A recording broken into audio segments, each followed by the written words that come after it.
도유경 너지. 너가 내 핸드폰에 이상한 문자 보내서 내 전 재산 털어간 거잖아. 당장 내 돈 내놔. 지금 당장. 노숙자는 남을 등쳐먹고 뒤통수를 치면서 평생 동안 악착같이 모아온 전 재산을 단 하루아침에 홀라당 날려버리자 눈깔이 돌아버린 상태였습니다.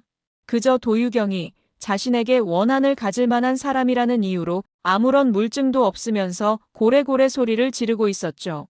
하지만 도유경은 자신을 범죄자로 몰고 가는 노숙자를 보면서도 억울해하기는커녕 오히려 묘한 웃음을 짓고 있었어요. 그녀는 망연자실해하고 있는 노숙자에게 가볍게 코웃음을 날리더니 갑자기 충격적인 이야기를 건네는데요. 도민준을 회사에서 쫓겨나게 한 장본인이 황기찬이라는 사실을 알게 되면서 도유경이 황씨 가족에게 처절한 복수를 감행하는 이야기를 지금부터 말씀드릴까 합니다. 뭐라고요? 윤구가 죽었다고요? 이럴 순 없어. 말도 안 돼. 김도윤은 목격자 연기를 해준 후배 윤구가 불의의 사고로 죽었다는 소식을 전해 듣고 엄청난 충격을 받은 나머지 그 자리에 주저앉아버리고 말았습니다. 멀쩡히 잘 살아오던 친구였는데 하필 그 일이 있고 난 이후에 곧바로 사망했다는 사실이 그의 마음을 한없이 무겁게 만들었거든요. 순간 황기찬의 얼굴이 머릿속을 스쳤습니다. 도민준에게 정보를 전해 듣자마자 직접 염탐하러 카페까지 찾아왔기 때문에 윤구가 당한 사고도 황기찬이 관여했을 거라고 확신하고 있었죠. 망연자실해하고 있는 김도윤을 보며 강재인 역시 깜짝 놀랐습니다. 그게 무슨 말이에요? 윤구 씨가 죽었다고요? 뺑소니 사고로 어제 사망했다네요. 아무래도 황기찬 짓인 것 같아요. 황기찬이 이렇게까지 하는 거 보면 진짜 뭔가가 있는 것 같아요. 목격자를 염탐하러 온 것도 그렇고 연기를 해준 후배가 죽은 것도 그렇고 어쩌면 동생을 죽인 진짜 범인이 최자영이 아니라 황기찬일 수도 있다는 생각에 입술을 꽉 깨무는 김도윤인데요. 그는 도저히 참을 수 없다는 듯 자리를 박차고 일어나자마자 곧바로 황기찬이 있는 회장실로 달려갔습니다. 황기찬은 마치 아무것도 모르는 사람처럼 태연하게 회의 서류를 검토하고 있었죠. 그 모습을 본 김도윤이 대뜸 황기찬의 멱살을 잡음과 동시에 분노를 터뜨렸습니다. 야 황기찬, 네 짓이지. 왜 죄 없는 윤구를 죽게 한 거냐고. 그 말에 묘한 웃음을 짓는 황기찬인데요. 김도윤 본부장님, 갑자기 들어와서 이게 무슨 짓입니까? 아무리 투자사 측 사람이라지만 이건 엄연한 갑질입니다. 자중해 주시죠. 그러자 김도윤이 움켜쥐고 있던 멱살을 거칠게 풀고 황기찬의 두 눈을 또렷이 응시했습니다. 황기찬, 도대체 뭘 숨기려고 이렇게까지 하는 거야? 설마 내 동생을 죽게 만든 사람이 너야? 순간 황기찬의 눈썹이 아주 미세하게 흔들렸습니다. 하지만 그는 강세리 못지않는 거짓말의 달인이었죠. 김도윤, 거기까지 하지. 이미 선을 한참 넘은 것 같은데. 참는 것도 한계가 있어. 그러자 김도윤이 황기찬 쪽으로 한 발짝 다가서더니 황기찬의 귀에 대고 싸늘하게 속삭였습니다. 만약 너가 내 동생을 죽게 만든 거면 넌 내 손에 죽게 될 거야. 그 전에 많이 웃어둬. 황기찬은 차갑게 등을 돌리는 김도윤을 보며 절대 물러서지 않겠다는 듯 회심의 미소를 짓는데요. 도민준으로부터 도유경이 이혼한다는 얘기를 들은 강재인은 엄마인 최자영을 만나러 간 김에 도유경과 잠깐 이야기를 나누게 됩니다. 얘기 들었어. 황기만이랑 헤어지기로 했다며. 강재인에게 미묘한 열등감을 가지고 있던 도유경은 그저 순수하게 말을 꺼내는 강재인의 의도를 왜곡해서 해석했어요. 내가 헤어진다니까 기분이 좋아? 유경아, 내 말은 그게 아니잖아. 애도 못 낳는 불량품이라는 소리 들으면서 이날 이때껏 꾹 참으면서 살았는데 알고 보니까 내가 문제가 아니라 황기만 그 인간이 무정자증이더라. 억울하고 분해서 미치겠어. 그동안 나 때문에 애가 안 생기는 줄 알고 황기만 그 인간이 손찌검하는 것까지 참았는데 나 도저히 용서 못해. 황기만이랑 어머니한테 내가 받은 고통 똑같이 되돌려 줄 거야. 하소연을 조용히 듣고 있던 강재인은 잠시 생각을 정리하더니 도유경의 눈치를 보면서 조심스럽게 말을 꺼냈습니다. 유경아, 나랑 같이 그 집 가족들한테 복수할래? 하지만 도유경은 강재인과 절대 한편이 될 수 없다고 생각했어요. 늘 마음속으로 강재인을 질투하고 시기하며 살아왔는데 이제 와서 한편이라니 가당치도 않은 말이었죠. 재인아, 난 황기찬한테는 특별히 악감정 없어. 내가 복수하고 싶은 사람은 황기만이랑 노숙자야. 그러니까 너 복수의 날 끌어들이려고 하진 마. 그러자 강재인이 도유경에게 충격적인 이야기를 건네는데요. 유경이 너 도상무님이 왜 YL그룹에서 해고된 줄 몰라? 도상무님, 황기찬의 비리를 캐내다가 누명을 쓰고 해고당하셨어. 순간 도유경의 두 눈이 크게 흔들렸습니다. 그게 무슨 말이야? 우리 아빠가 황기찬 때문에 해고당하셨다고? 그 말이 사실이냐고. 다급하게 강재인을 돌려보낸 도유경은 결국 분을 이기지 못하고 아빠가 일하고 있는 정윤희의 치킨집으로 허겁지겁 달려갔습니다. 그녀는 도민준을 밖으로 불러내서는 아주 심각한 표정으로 물었어요. 아빠, 솔직하게 말씀해 주세요. YL그룹에서 아빠가 쫓겨나게 만든 사람이 설마 황기찬이에요? 그 물음에 도민준은 바로 대답하지 못하고 잠시 망설이는 모습이었습니다. 도유경이 황기만과 혼인한 상태에서는 괜히 황기찬과의 관계가 껄끄러워질까봐 일부러 말을 하지 않았지만 황기만과 이혼을 결심한 지금 상황에서는 혹시라도 도유경이 황기찬을 도발할까봐 그게 걱정이 됐거든요. 그때 말했잖아. 오랫동안 쉬지 않고 달려와서 이제 좀 쉬고 싶어서 그만뒀다고. 아빠는 지금 아주 행복해. 하지만 눈치가 빠른 도유경은 말을 하면서 미묘하게 떨리는 도민준의 눈을 귀신같이 간파했습니다. 다 알고 왔어요. 그러니까 제발 솔직히 말씀해달라고요. 그러자 도민준은 더 이상 숨길 수 없다고 판단한 것인지 결국 천천히 고개를 숙이고 숨겨왔던 진실을 이야기했어요. 다 알고 있었구나. 너가 알고 있는 그대로야. 죽은 김도희 씨가 황기찬의 비리를 발견했는데 내가 그걸 조사하다가 나한테까지 불똥이 튀었어. 이제야 말해서 미안하다. 그 말에 도유경은 조용히 두 주먹을 불끈 쥐면서 맞은편 가게인 족발집을 매섭게 노려봤습니다. 자신한테 그런 것도 모자라 아빠한테까지 그런 추악한 짓을 저지르다니. 도저히 용서할 수 없었죠. 황기만 노숙자 황기찬. 니들 내가 부숴버릴 거야. 황씨 가족에게 복수를 다짐한 도유경은 곧바로 강재인과 김도윤을 만나 힘을 합치겠다는 뜻을 전하는데요. 그 집 가족들한테 복수하려면 내가 뭘 하면 돼? 그 말에 김도윤이 도유경만이 할 수 있는 일을 잠시 생각하다가 뭔가 결심이 섰다는 듯 임무를 알려줬습니다. 지금 가장 시급한 건 황기찬의 노트북을 확보하는 거야. 그 안에 황기찬이 그동안 저질러온 비리 내역들이 빠짐없이 저장되어 있거든. 그런데 깨어있는 시간에는 계속 노트북을 손에 쥐고 다니니 어떻게 손을 써볼 방법이 없는 상황이지. 결국 황기찬이 잠자고 있는 시간에나 노트북을 손에 넣을 수 있다는 말인데 이건 유경이 너만 할 수 있는 일이야. 나만 할 수 있는 일이라고. 도유경은 황기찬과 접점도 없는 자신이 도대체 뭘 할 수 있겠냐는 생각에 두 눈이 휘둥그레지는데요.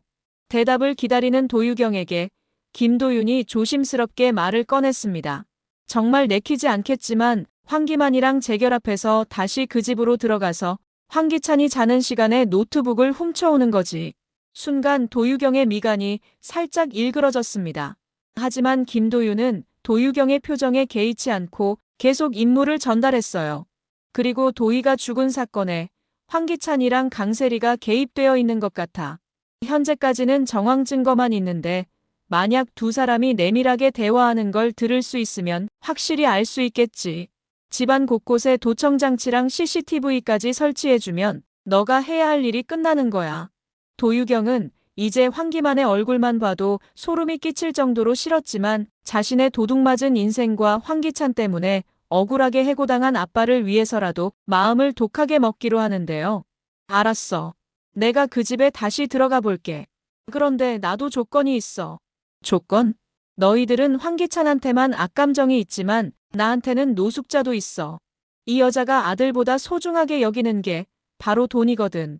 이 여자한테 복수할 수 있게 너가 나 좀 도와줘. 그 말에 김도윤은 비장한 표정으로 고개를 끄덕였습니다. 그렇게 새로운 연합팀이 결성되는데요. 다음 날 도유경은 거울 앞에서 마지막으로 표정을 정리한 뒤 한치의 흔들림도 없는 눈빛을 스스로에게 비추며 깊은 숨을 들이켰습니다. 마치 아무 일도 없었던 듯한 얼굴로 마치 이 집을 진심으로 그리워했던 사람처럼 얼굴에 철판을 단단히 깐 채 말끔하게 정리한 캐리어를 끌고 황기만의 집으로 들어가죠. 다신 안 볼 사람처럼 매몰차게 나가버린 사람이 말도 없이 갑자기 집으로 돌아오자 황기만은 화들짝 놀란 나머지 버선발로 뛰쳐나가 도유경의 팔을 붙잡았어요. 유경아, 나 용서해주는 거야? 그래서 돌아온 거지. 미안해, 내가 잘못했어. 앞으로는 절대로 그런 일 없을 거야. 하지만 그 모습을 가만히 지켜보던 노숙자는 심기가 상당히 불편해 보이는 모습이었습니다. 그녀는 뻔뻔스럽게 얼굴을 들이민 도유경을 보고 혀를 끌끌 차며 냉랭하게 말을 내뱉었어요. 기만이 고자라며 그 난리를 치고 나가놓고 다시 들어오고 싶니? 갑자기 무슨 바람이 들어서 온 거야? 그새 마음이 바뀌었어? 자신을 식모처럼 부려먹었던 노숙자의 얼굴을 보니 순간적으로 도유경은 분을 이기지 못하고 인상을 쓸 뻔했습니다. 하지만 황기만과의 재결합이 아니면 아빠에 대한 복수를 할 수가 없었기 때문에 그녀는 이를 악물고 억지로 미소를 지어 보이며 노숙자를 향해 부드러운 목소리로 말을 꺼냈어요. 죄송해요, 어머니. 기만 씨가 무정자증이었다는 사실에 저도 모르게 욱해서 그랬어요.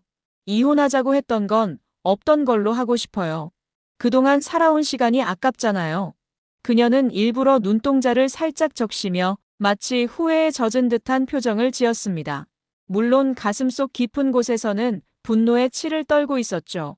바보 같은 황기만은 역시 와이프인 도유경이 마음 하나는 태평양처럼 넓다라고 생각하면서 그녀의 팔을 붙잡고 기뻐합니다. 유경아, 고마워. 내가 진짜 앞으로 잘할게. 그 말에 도유경은 황기만과 노숙자를 번갈아 쳐다보았습니다. 그리고 마음속으로 생각했어요. 황기만, 노숙자. 머지않아 니들 눈에 피눈물이 흐르게 될 거야. 도유경이 자존심을 굽히고 다시 집으로 돌아오자 노숙자는 이전보다 어깨가 더 올라간 건지 도유경을 거의 노예처럼 부려먹을 생각이었습니다. 유경이, 너 가게에 일손도 부족한데 오늘부터 족발집에서 서빙이나 해라. 내가 이 나이에 카운터에 서빙까지 해야겠니? 하지만 도유경은 노숙자와 황기만이 집에 없을 때 처리해야 할 중요한 일이 있었기 때문에 절대 족발집에 나갈 수 없었어요. 그녀는 집으로 돌아왔을 때랑 180도 돌변한 표정으로 노숙자를 보며 단호하게 입을 열었습니다. 저는 집안일 해야 해서요. 정일손이 부족하시면 알바 불러다 쓰세요. 그 말에 노숙자는 눈을 부릅뜨며 발끈하죠. 이게 시애미가 말하면 네 하고 대답할 것이지. 감히 토를 달긴 어디에 토를 달어. 잔말 말고 준비하고 나와라. 오늘 바쁜 날이니까. 그러자 도유경이 더욱 싸늘한 표정으로 노숙자를 매섭게 노려보는데요. 아니요. 저는 집에 있겠습니다. 그 순간 노숙자는 자신을 바라보는 도유경의 두 눈에서 어딘지 모르게 섬뜩한 기운과 묘한 살기를 느꼈습니다. 그녀는 살짝 소름이 돋은 나머지 재빨리 눈을 피해버리고 주랭랑을 쳤어요. 그럴래? 정그러면 어쩔 수 없지. 대신 꼼꼼하게 해놔야 한다. 그렇게 노숙자가 가게로 출근하자마자 도유경은 재빨리 자신의 방으로 들어가서 캐리어 속에 숨겨서 들어온 도청장치와 초소형 CCTV를 조심스럽게 꺼냈습니다. 그리고 황기찬과 강세리가 대화를 나눌 만한 동선 곳곳에 은밀하게 설치하는데요. 그런데 바로 그때 몰래 도청장치를 설치하는 도유경의 뒤에서 지호가 궁금한 표정으로 물었어요. 이모, 여기서 뭐해요? 순간 화들짝 놀란 도유경은 혹시라도 지호 때문에 일을 그르치게 될까봐 태연한 표정으로 지호의 관심을 다른 곳으로 돌렸습니다. 별거 아니야. 지호야. 이모가 맛있는 간식 해줄까? 때마침 배가 고팠던 지호는 다행히 아무런 의심을 하지 않고 해맑게 웃으며 고개를 끄덕이는데요. 그리고 그날 밤 도유경이 설치한 도청장치에 황기찬과 강세리의 충격적인 대화가 녹음됩니다. 김도윤과 강재인은 노트북 앞에 나란히 앉아 이어폰으로 녹음 파일을 공유하며 대화 내용을 집중해 듣고 있었어요. 기찬 씨, 그렇다고 죽일 필요까지는 없었잖아. 이미 경찰의 손을 떠난 일인데 괜히 긁어부스럼 만드는 게 아닐까 싶어. 당신, 김도윤이 어떤 인간인지 잊었어? 강재인이 입원한 정신병원까지 찾아가서 나 몰래 강재인을 빼낸 놈이야. 그런데 목격자까지 나타났어. 그놈이 과연 가만히 있었을까? 걱정 마. 이번에는 뒤탈 없이 깔끔하게 처리했으니까. 대화 내용을 들은 김도윤은 순간 분을 이기지 못하고 주먹으로 탁자를 쾅 하고 내려 찍었습니다. 손끝이 파르르 떨렸고 속에서 끓어오르는 분노는 더는 억누를 수 없는 지경이었죠. 역시 황기찬 짓이었어요. 괜히 저 때문에 윤구가. 옆에 있던 강재인은 황기찬의 잔악무도함을 다시 한번 뼈저리게 느끼면서 마찬가지로 분노하고 있었습니다. 황기찬이 이렇게 사건을 은폐하려고 하는 걸 보면 도희 씨를 죽게 만든 사람도 어쩌면 황기찬일지도 모르겠어요.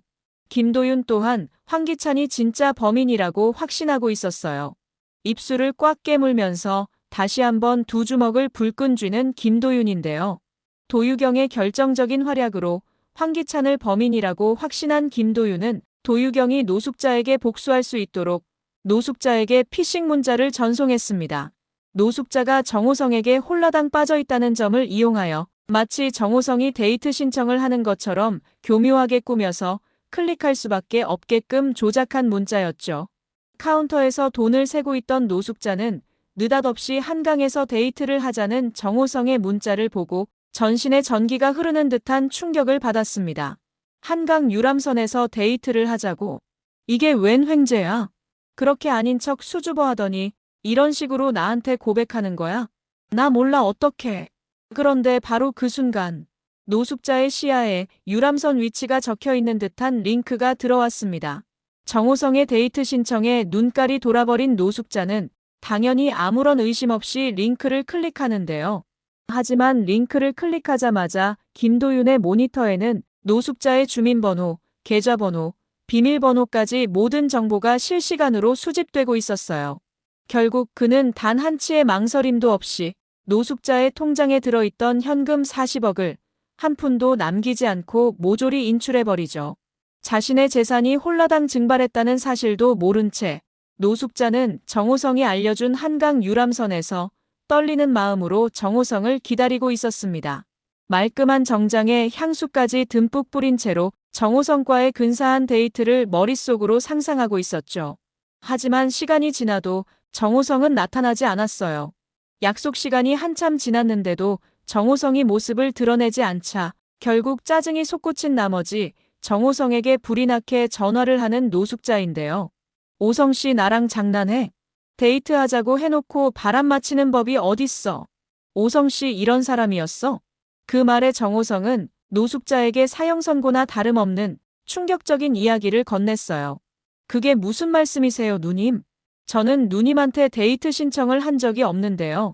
그 말을 듣는 순간 노숙자의 얼굴이 싸늘하게 굳었습니다. 뭐라고? 문자를 보낸 적이 없다고? 그럼 이 문자는 뭐야? 아니 설마 그제서야 뭔가 잘못됐다는 것을 인지한 건지 다시 핸드폰을 열어서 문자를 확인하는 노숙자.